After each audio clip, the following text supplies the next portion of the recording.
Hello friends, welcome to my channel দীপ্তির পৃথিবী। আবার একটি নতুন গল্প নিয়ে ফিরে এলাম।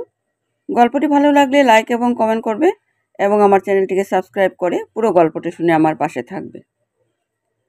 বহুকাল আগের কথা, শীতলপুর রাজ্যের সীমানায় বিস্তীর্ণ এক উপত্যকা ছিল, যেখানে অসংখ্য গোলাপ ফুটত।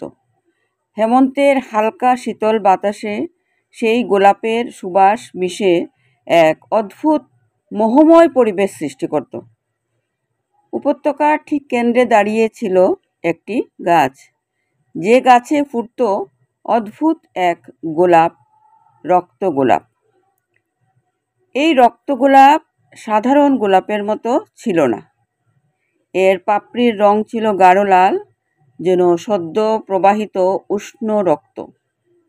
কেউ একবার এর সুবাস নিলে সহজে ভুলতে পারত না, কারণ সেই সুগন্ধ মনে এক রহস্যময় আকর্ষণ জাগিয়ে তুলত।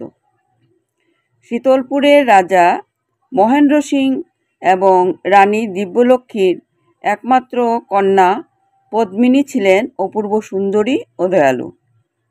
তার হাসিতে যেন সূর্যের সোনালি কিরণ খেলা করত, আর কণ্ঠস্বরে থাকত ঝর্ণার সঙ্গীত। ছোটবেলা থেকে তিনি প্রজাদের প্রতি দয়ালু ছিলেন, দরিদ্রদের সাহায্য করতেন এবং সকলের ভালোবাসা অর্জন করেছিলেন। কিন্তু তার জন্মের দিনই এক অশুভ ছায়া নেমে এসেছিল।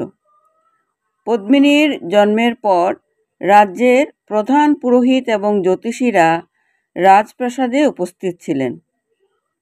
রাজকন্যাকে দেখে তারা একে একে আশীর্বাদ করলেন, কিন্তু হঠাৎই এক বৃদ্ধ জ্যোতিষী থমকে গেলেন। তার কপালে গভীর ভাঁজ পড়ল, চোখে আতঙ্কের ছাপ। রাজা মহেন্দ্র সিংহ উদ্বিগ্ন কণ্ঠে জিজ্ঞাসা করলেন, কি হয়েছে মহাশয়, আপনি চুপ করে গেলেন কেন? বৃদ্ধ জ্যোতিষী দীর্ঘশ্বাস ফেলে বললেন, মহারাজ, দুঃখিত, আমি যা দেখছি তা বলা সহজ নয়। বলুন, আমি সব শুনতে প্রস্তুত। জ্যোতিষী ধীরে ধীরে বললেন, রাজকন্যার ভাগ্যে এক ভয়ঙ্কর নিয়তি লেখা আছে। একদিন যদি তিনি রক্তগোলাপের স্পর্শ করেন, তবে তার হৃদয় বরফ হয়ে যাবে, আর এই রাজ্য চিরশীতল অভিশাপে আবদ্ধ হবে। এই কথা শুনে রাজপ্রাসাদ নিস্তব্ধ হয়ে গেল। রানী দিব্যলক্ষ্মী আতঙ্কে পদ্মিনীকে বুকে জড়িয়ে ধরলেন।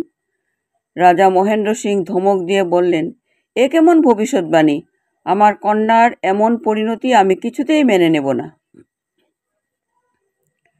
জ্যোতিষী কাতর কণ্ঠে বললেন, মহারাজ, ভবিষ্যৎ বদলানো কঠিন, তবে সাবধান, রক্তগোলাপের কাছেও যেন রাজকন্যা না যায়। পরদিনই রাজা মহেন্দ্র সিং আদেশ দিলেন, সারা রাজ্যের যত রক্তগোলাপ আছে তা উপড়ে ফেলা হবে। সৈন্যরা রাজ্যের প্রতিটি বাগানে গিয়ে সেই অভিশপ্ত ফুল খুঁজে ধ্বংস করল। কিন্তু আশ্চর্যজনকভাবে উপত্যকার কেন্দ্রে যে রক্তগোলাপ গাছটি ছিল, তাকে কেউ কাটতে পারল না। যেই সেই গাছের ডাল কাটতে চাইতো, সেই অদ্ভুত এক অদৃশ্য শক্তির কারণে দূরে ছিটকে পড়ত। গাছটি যেন নিজেই নিজেকে রক্ষা করছিল। রাজা ক্রোধে ফুঁসতে লাগলেন, কিন্তু কিছুই করতে পারলেন না। অবশেষে রাজ্যের সমস্ত প্রবেশ পথ বন্ধ করে দেওয়া হলো এবং কঠোর পাহারা বসানো হলো। বছর কেটে গেল। পদ্মিনী ধীরে ধীরে বড় হতে লাগলেন। তিনি প্রকৃতিকে ভালোবাসতেন, ফুলের বাগানে ঘুরে বেড়াতেন, ঝর্ণার ধারে বসে গল্পগাথা শুনতেন। কিন্তু একটি জায়গা ছিল যেখানে যেতে তাকে কঠোরভাবে নিষেধ করা হয়েছিল, উপত্যকা। সেখানে মৃত্যু লুকিয়ে আছে। রাজা ও রানী বারবার তাকে সতর্ক করতেন। তবে নিষিদ্ধ জিনিসের প্রতি মানুষের আকর্ষণ চিরকালীন। একদিন পদ্মিনী তার সখীদের জিজ্ঞাসা করলেন, উপত্যকায় এমন কি আছে যে আমাকে যেতে দেওয়া হয় না? সখীরা একে অপরের দিকে তাকিয়ে ফিসফিস করে বলল, সেখানে এক রক্তগোলাপের গাছ আছে, শোনা যায় সেটি জাদুকরী। পদ্মিনীর মনে কৌতূহল জন্মালো, কি এমন বিশেষত্ব সেই রক্তগোলাপে কেন সেটি এত শক্তিশালী? শীতলপুরের আকাশে তখন সন্ধ্যার আলোর ছোঁয়া লেগেছে। রাজপ্রাসাদের সুবিশাল বাগানে রঙিন ফুলেরা তাদের সুবাস বিলোচ্ছে, আর সরোবরের স্বচ্ছ জলে পড়ন্ত সূর্যের আলো প্রতিফলিত হয়ে ঝলমল করছে। রাজকন্যা পদ্মিনী সখীদের সঙ্গে হাস্যরসে মত্ত ছিলেন। তার গলায় মুক্তোর হার, পরনে হালকা নীল রঙের রেশমি বসন, আর খোলা চুলে রক্তগোলাপের একটা কুড়ি গুজে রাখা। তার সৌন্দর্য এতটাই মোহময় ছিল যে যেন দেবলোকের কোনো অপ্সরা পৃথিবীতে নেমে এসেছে। ঠিক তখনই বাগানের ফটকে এক অপরিচিত যুবক প্রবেশ করল। তার পরনে ধূসর রঙের সাধারণ পোশাক, মাথায় একটু কাপড় জড়ানো, কিন্তু চোখ দুটি যেন সমুদ্রের গভীর ঢেউয়ের মতো রহস্যময় ও অন্তহীন। তার উপস্থিত যেন বাগানের হাওয়ায় এক নতুন সুর এনে দিল। পদ্মিনী তাকে লক্ষ্য করলেন এবং সখীদের কৌতূহলী দৃষ্টি এড়িয়ে যুবকের দিকে এগিয়ে গেলেন। তার চোখে প্রশ্ন ফুটে উঠল, কে তুমি? রাজকন্যার কণ্ঠস্বর ছিল কোমল কিন্তু দৃঢ়। যুবক এক মুহূর্ত চুপ থেকে মৃদু হাসল, তারপর মাথা নিচু করে বলল, আমি এক ভবঘুরে, নাম আমার আদিত্য, দূর রাজ্য থেকে এসেছি। কিন্তু তুমি এখানে কেন? পদ্মিনী প্রশ্ন করলেন, তার দৃষ্টি তরুণের মুখে নিবদ্ধ। আদিত্য এক মুহূর্ত দ্বিধাগ্রস্ত হলো, তারপর বলল, আমি শুধু পথের খোঁজে চলি রাজকন্যা, যেখানে বাতাস আমায় ডাকে সেখানে আমি যাই। এই সময় রাজসেনারা বাগানে এসে দাঁড়ালো। তারা সন্দেহের দৃষ্টিতে আদিত্যকে পর্যবেক্ষণ করছিল। রাজকন্যার সুরক্ষার জন্য তারা সদা সতর্ক ছিল। রাজকন্যা, আপনাকে বিরক্ত করছে কি? এক সেনাপতি জিজ্ঞেস করল। পদ্মিনী একটু হাসলেন, না, সে কেবল একজন পথিক, তাকে এখানে আসতে দাও। রাজসেনারা আদেশ মেনে নিল, তবে দূর থেকে পর্যবেক্ষণ করতে লাগলো। এরপর কয়েকদিন কেটে গেল।